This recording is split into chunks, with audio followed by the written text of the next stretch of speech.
Papa mummy के लिए best gift कारवा मिनी।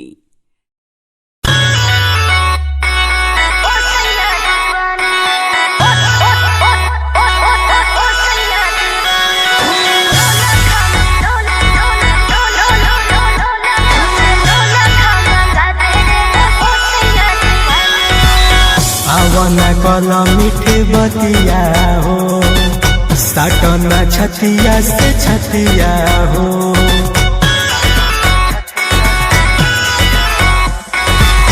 आवना कला मीठे बतिया हो, साटना छतिया से छतिया हो।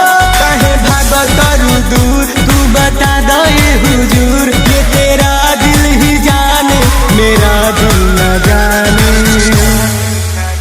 मुझे 9 लाख मंगा दे रे ओ सैया दीवाना, मुझे 9 लाख मंगा दे रे ओ सैया दीवाना। तुझे मैं तुझे सिरे से लगा लूंगी ओ सैया दीवाने।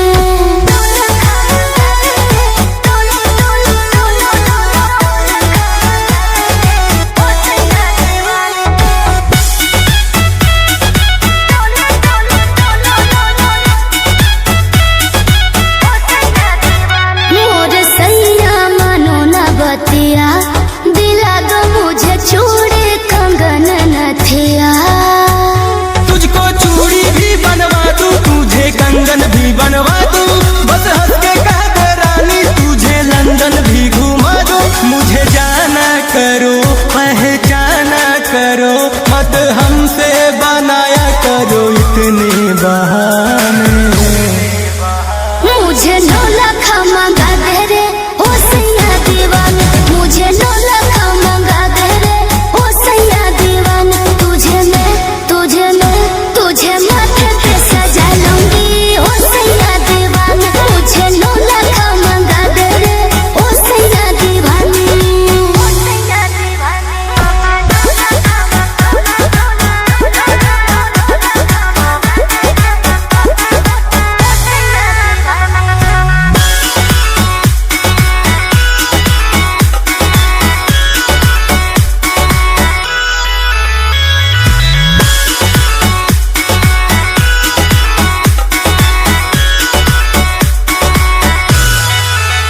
मैं करूंगी 1000 नखरे, बढ़ेंगे तेरे इश्क में 1000 खतरे। मेरी आन मेरी बान रानी, तू ही मेरी शान, तेरे हर एक अदा पे मेरा दिल कुर्बान। ऐसे टूटोगी तुम, अगर रूठोगी तुम, फिर कहीं ना बचेंगे रोनित के ठिकाने।